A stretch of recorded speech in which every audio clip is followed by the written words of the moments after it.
Profesor Curico de la Cámara de Empresas Crediticias. Hola, Estefan, ¿cómo estás? Buen día, Luis, ¿cómo estás? Un saludo a tus compañeros de mesa. Bueno, Esteban, Estefan, digo bien, Estefan, sí. Estefan, en estas semanas, en los últimos meses, ¿verdad? Se vino hablando mucho de, estos créditos que la gente consigue para compra de electrodomésticos, etcétera, que muchas veces son, básicamente, en realidad son casas de crédito, ¿verdad? Solo que el crédito, en vez de tomar un crédito para comprarte una licuadora, directamente te dan la licuadora y la pagas en cuotas. Y se metió como en una misma bolsa a todas las entidades, como que operan casi en la clandestinidad, o no en la clandestinidad, pero en una zona gris, digamos. Y bueno, quería por eso hablar creo que estuviste haciendo algunas aclaraciones, o mejor, la Cámara estuvo haciendo algunas aclaraciones para diferenciar, porque primero, son distintas situaciones o distintas casas de crédito, entre comillas, algunas que operan formalmente y otras que están ahí en la zona gris. Y lo segundo, cómo se maneja el tema del cobro, ¿verdad? Porque están las estafas que se vienen denunciando, pero además está la gente que no paga, ¿no? Asimismo, Luis, importante hacer una pequeña aclaración breve, introductoria, ¿verdad? En el año 2020, el Banco Central del Paraguay, vía resolución, dispone incluir a las anteriormente llamadas casas de crédito. Pues es importante aclarar eso. Hoy en día, desde el punto de vista del Banco Central, el término casa de crédito no está regulado. La denominación que le da el Banco Central a las empresas que realizan este tipo de actividades es el de otorgante de créditos dinerarios. Existe una resolución del Banco Central que los denomina otorgante de créditos dinerarios. Y a partir de esa denominación ya te doy la primera pauta que marca una distinción de aquellas empresas que se dedican al rubro comercial, que venden electrodomésticos, es decir, pero financian productos, versus las empresas de crédito u otorgantes de crédito dinerario, que son empresas que otorgan créditos de dinero. El Banco Central, vía resolución, ya ha dictado varias de ellas, establece una supervisión y regulación aún inicial, pero ya existente, de empresas que otorgan créditos dinerarios, porque es importante marcar esa diferencia, que no es lo mismo que aquellas que financian la venta de electrodomésticos, Claro, ¿verdad? Esa es crédito una aclaración dinerario es que importante. prestan plata. Así mismo, Mm, mm, que prestan plata al público, ¿verdad? ok. Y hoy en día en el sistema financiero paraguayo tenemos, digamos, los actores principales son los bancos, las financieras, están los otorgantes de crédito dinerario. Estos tres sujetos que te acabo de decir están regulados, están bajo el paraguas del Banco Central del Paraguay. Y también por su lado están las cooperativas, pero que tienen su propia normativa están reguladas por el INCOP, que es el Instituto Nacional de Cooperativismo, ¿verdad? Preocupa un poco desde el sector de las empresas de crédito y por sobre todo el gremio al cual estoy asesorando, el hecho que entendemos esta situación compleja, esta situación sistémica de lo denominado mafia pagaré, pero preocupa un poco la generalización que se está dando en el mercado, porque, repito, existen empresas muy formales, existen empresas que operan bajo el absoluto cumplimiento de normativas legales, empresas que cotizan en bolsa, Luis, cuyos balances están publicados en sus páginas web, que son sociedades emisoras de capital abierto, reguladas por el Banco Central, reguladas por la Superintendencia de Valores, que aportan al fisco, que la mayoría de ellas hoy en día, hace 8 o 9 años, formaron un gremio, que es la Cámara de Empresas Crediticias, con un principal objetivo: marcar una separación y una distinción de aquellas empresas que sí sabemos, o aquellos particulares que sí sabemos que operan en la clandestinidad, que operan sin ningún cumplimiento de las normativas legales, y preocupa un poco al sector que esta generalización, ¿verdad? Que de repente, yo siempre doy este ejemplo, como que todos somos González Daer, ¿verdad? Y no funciona así el tema, ¿verdad? O sea, esto comenzó en algún momento dado con el caso González Daer, que eso levantó digamos, una bomba en su momento. El Banco Central tomó esa situación mediática que se dio y comenzó a regular y a establecer regulaciones. Y hoy existen empresas muy formales, Luis, que están, como te digo, repito, están agremiadas y están en permanente contacto con el ente regulador. Y hay una preocupación del sector por esta generalización que se está dando digamos, en la opinión pública, ¿verdad? Ahora, hay otras empresas que no están, que no forman parte del grupo formalizado, Estefan. Hay muchas, Luis, hay muchas y ahí te distingo. El Banco Central obligó a inscribirse ante un registro a aquellas que quieran seguir operando en el mercado financiero, sean personas físicas o jurídicas. En principio se inscribieron algo así como 300 o 400, no recuerdo exacto el número, entre personas físicas y jurídicas. Tengo entendido que personas jurídicas son algo así como 170, 180, y hay muchas que operan en todo el país que no están ni siquiera inscritas en el Banco Central del Paraguay. Ahora, no hay una información estadística precisa de decirte cuáles son, pero vos tenés que saber que aquella persona que por X razón no acceda a un crédito, por no cumplir las políticas de crédito o los parámetros mínimos para tener acceso al crédito de una empresa de crédito o de un otorgante de crédito en erario, recurre a la usura clandestina, y ahí se pierde el control, ¿verdad? Porque ese crédito dado por un usurero en el mercado de abasto es un crédito que, además de no cumplir ningún parámetro legal ni regulatorio, no existe información sobre ese crédito. Es decir, la central de riesgo, el Banco Central, el mercado financiero no tiene información sobre el que otorga el crédito, ni siquiera el que recibe el crédito. No existe información sobre el comportamiento crediticio, no existe información sobre el origen de los fondos de ese dinero que está prestando. Y bueno, esa es la usura totalmente informal de la cual muchas empresas crearon este gremio a los efectos de desmarcarse y levantar la bandera de la formalidad y de la transparencia informativa. ¿Y qué pasa con el tema del cobro, Estefan? Porque normalmente quien recurre, digamos, a una casa de crédito ya es un cliente de alto riesgo. O sea, no acude a un banco porque no reúne los requisitos. Normalmente los créditos son más flexibles, pero bueno, mayor flexibilidad supone mayor riesgo.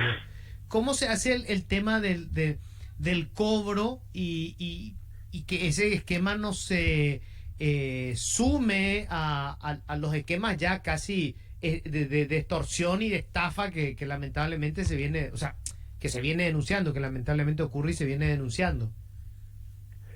Acá a lo mejor deberíamos tener varios programas para tratar de hacer un poco así, de colaborar un poco con la educación financiera de la gente, y hay que entender mucho. No es lo mismo el cobro de una deuda dentro de los plazos normales del crédito y la deuda en mora. Es importante que la gente entienda que cuando una persona cae en mora, y voy a dar un ejemplo, cuando una persona tiene una cuota de 500.000 guaraníes y cae en mora y paga la cuota de 500.000 guaraníes, 45 días, con 45 días de atrasos, la gente cree que los 500.000 guaraníes que paga automáticamente se imputan a esa cuota de 500.000 guaraníes. Y eso no funciona así, Luis. El Código Civil paraguayo establece ciertos principios para la imputación del pago. Cuando vos pagas ese 500.000 guaraníes de una deuda en mora, dice la ley que primero se imputan a los gastos, es decir, si para cobrarte los 500.000 la empresa, el banco, la financiera te envió un telegrama colacionado, te hizo 10 gestiones de cobranza, primero te cobran los gastos en que incurrió la empresa para cobrarte. Si incurrió en 100.000 guaraníes de gastos, primero los 500.000 se imputan a esos gastos, ahí ya queda 400.000. En segundo término, los intereses. Está el interés que vos pactaste, que es el interés normal, que le llamamos compensatorio. Luego está el interés moratorio y luego está el interés punitorio. Intereses totalmente legales establecidos en la legislación paraguaya. Los 400.000 se aplican a esos intereses: compensatorio, moratorio, punitorio. Y ahí queda un monto de X. El saldo se aplica al capital. Entonces la gente dice, yo pagué mi cuota y no me aplicaron a mí. Y hoy en día debo 5 millones de guaraníes, pero por mi crédito era 2 millones. No entiendo cómo llegó a 5 millones, pero resulta que a lo largo de la vida crediticia de ese pago crediticio existieron varios atrasos y la gente dice, yo pagué, a mí me descontaron, pero ese descuento no se aplica directamente al valor cuota. Es importante entender eso, ¿verdad? Y luego ya están casos donde se van judicializando. O sea, ahora, cuando se judicializa ya existen otros costos de juicio. Todo lo que te repetí, todos los intereses, todos los gastos en que incurrió la empresa para intentar el cobro, y luego se suman los gastos de justicia, la tasa judicial que uno paga al Poder Judicial para iniciar una demanda, los gastos de justicia en el marco del juicio, y luego viene la regulación de los abogados que llevan esos juicios. Y ahí es donde la deuda se va engrosando. Ahí se va engrosando, y si vos sos un funcionario público a quien se te está descontando mensualmente de tu salario un monto que vos creías, o sea, que vos tenías en mente, mi préstamo era de 2 millones de guaraníes, pero en realidad si hacemos un estado de deuda al momento de que se judicializó tu deuda es 5 millones de guaraníes. Entonces ahí dice, ok, nunca me terminan de descontar, pues yo pacté un contrato de préstamo a 12 meses, pero también tenemos un tope en los descuentos de los haberes de los funcionarios. O sea que él ya puede contar el 100% del salario del funcionario. Hay un tope que establece la ley. Entonces, un mes entra el descuento, 8 meses no entra el descuento, 2 meses entra el descuento, de repente hay un año que no ingresa el descuento. Entonces, el plazo de 12 meses que tenía en mente que iba a pagar se va extendiendo. Y resulta que vos estás 2 o 3 años, todavía no cancelas la deuda porque no ingresa el pago. No ingresa porque no hay margen en el cobro de ese funcionario público o personal del sector privado.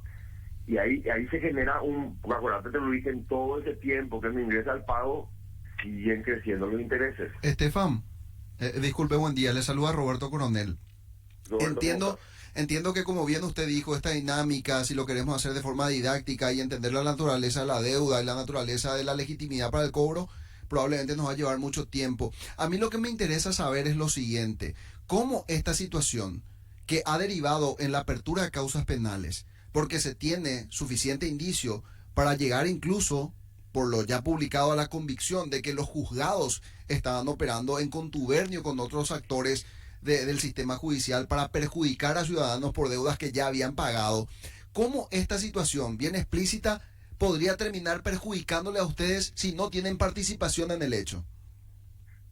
Te voy a dar un ejemplo, quiero irme a un ejemplo, es muy amplia la respuesta, pero quiero un ejemplo práctico. Los típicos casos de créditos vía asociación de empleados del sector público. ¿Qué es lo que pasa? La asociación de empleados del sector público celebra una alianza comercial con una empresa de crédito. La empresa de crédito le ofrece créditos a sus asociados. Resulta que llega a fin de mes, la aso de empleados le descuenta del monto del haber de ese empleado la cuota de préstamo que por contrato está obligado a transferirle a la empresa de crédito que desembolsó el crédito. Tenemos muchos casos actualmente en auge que se están dando y que llegaron eventualmente a procesos penales donde se detectaron que los directivos de la asociación de empleados se quedaron con la plata. Es decir, yo tengo 1.000 empleados, 1.000 asociados, a quienes les cobré la cuota, y en lugar de transferir los montos de esas cuotas a las empresas de crédito, manoteé esa plata, me quedé con esa plata. Sí. Entonces cae mora con la empresa de crédito. Lo que pasa es que la empresa de crédito no cobra un mes, no cobra 2 meses, no cobra 6 meses, y en un momento dado dice, ok, yo tengo un pagaré, e inicio una acción judicial. Y en el marco de la acción judicial obtengo un embargo del salario de ese funcionario. Y el funcionario dice, pero espera un ratito, a mí me descontaron. ¿Y quién te descontó? Y me descontó la asociación. Y te muestra su haber, y acá está el descuento, pero la plata no llegó a la empresa de crédito. Entonces ahí tenemos esta situación del doble cobro, porque le cobraron de su salario y la empresa de crédito que no cobró reclamó vía judicial y Claro. obtuvo un embargo. Entonces, la pregunta, Roberto, era ¿cómo puede ser que se les involucre a las empresas de crédito en este tema? Y porque eventualmente se mira el eslabón, se mira el escenario en el último eslabón. ¿Quién embargó judicialmente la deuda? Embargó la empresa de crédito.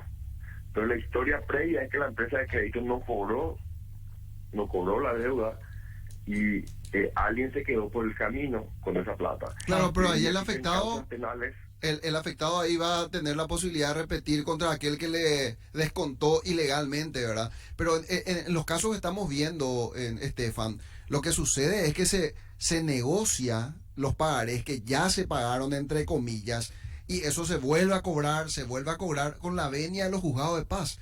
Ese es el caso que hoy nos tiene a todos con este esquema de la mafia de los pagarés. Sí, volviendo a este ejemplo que te acabo de dar, ¿sabes qué encontramos y detectamos en muchos casos, Roberto? Y repito otra vez el ejemplo de la asociación. La asociación, cuando eventualmente, pues hay asociaciones que hacen, a veces, acuérdate que la asociación se convierte en codeudora de su propio socio. Entonces la asociación, hay casos de asociaciones donde en realidad no le entra la plata, no puede entrar el descuento porque está sobreendeudado su empleado, y lo que hace es, para no ser reclamado por la empresa de crédito, la asociación de sus fondos bicicletea la plata y paga la deuda de los asociados a la empresa de crédito. Pero le llama al asociado y le dice: yo estoy pagando tu deuda a pesar que no te puedo descontar porque estás sobreendeudado, para que yo alguna vez recupere esta plata que estoy pagando por vos a la empresa de crédito, firmame este pagaré.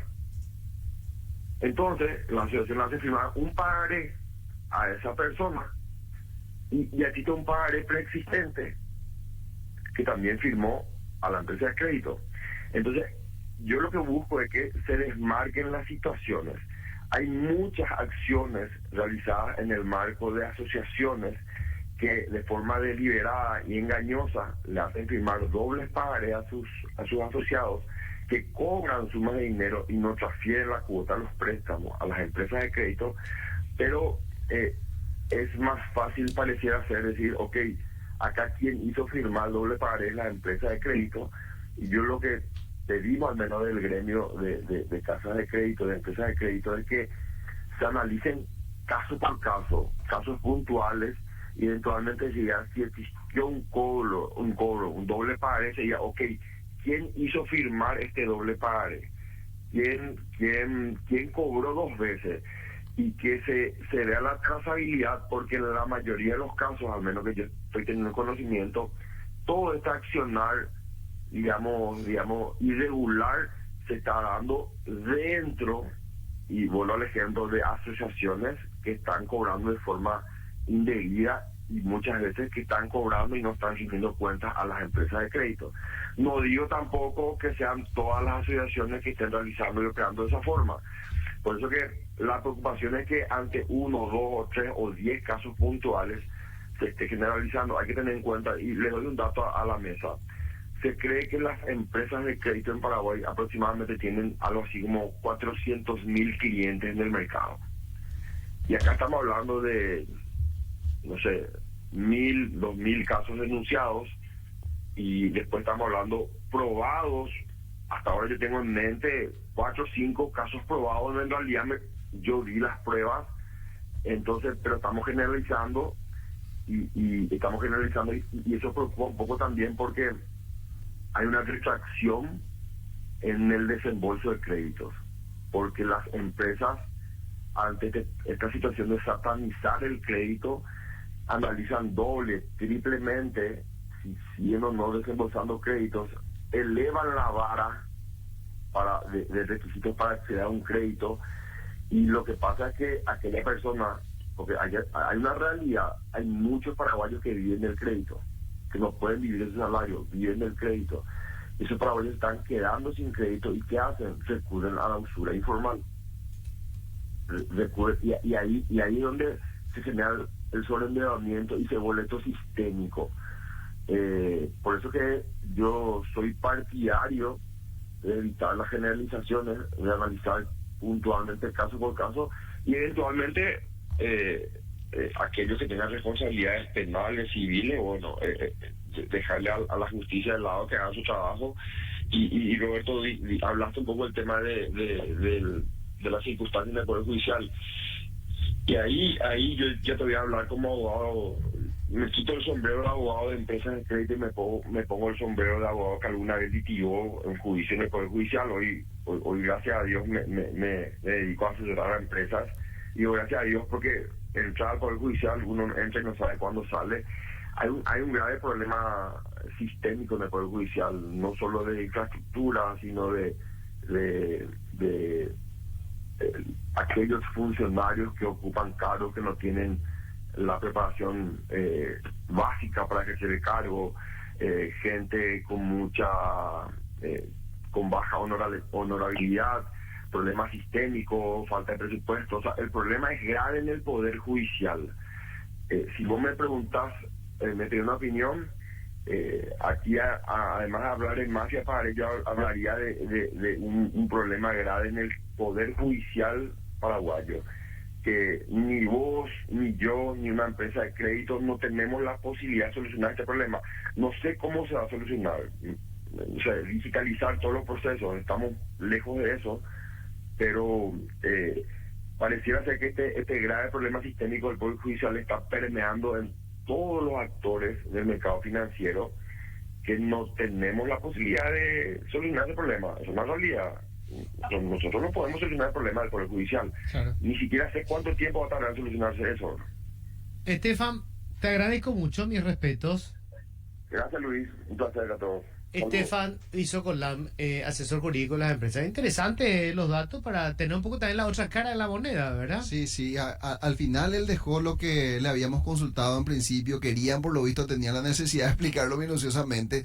Pero el temor de fondo, podemos deducir, es que se retraiga el crédito, que se endurezcan las condiciones para acceder a un crédito y que la gente termine recurriendo al mercado negro, Claro. al sector informal. Porque él decía hacia el final, hay un buen porcentaje de los asalariados que están sobreendeudados y que necesitan de ese crédito para incluso sus gastos corrientes. Para seguir con la bicicleta. Exacto. Ah, como el intendente de Asunción. Así mismo. Sí. Ruth. Bueno, para hacer un seguimiento nomás a la información que publicaba o que nos comentaba ayer Beto, finalmente encontraron la camioneta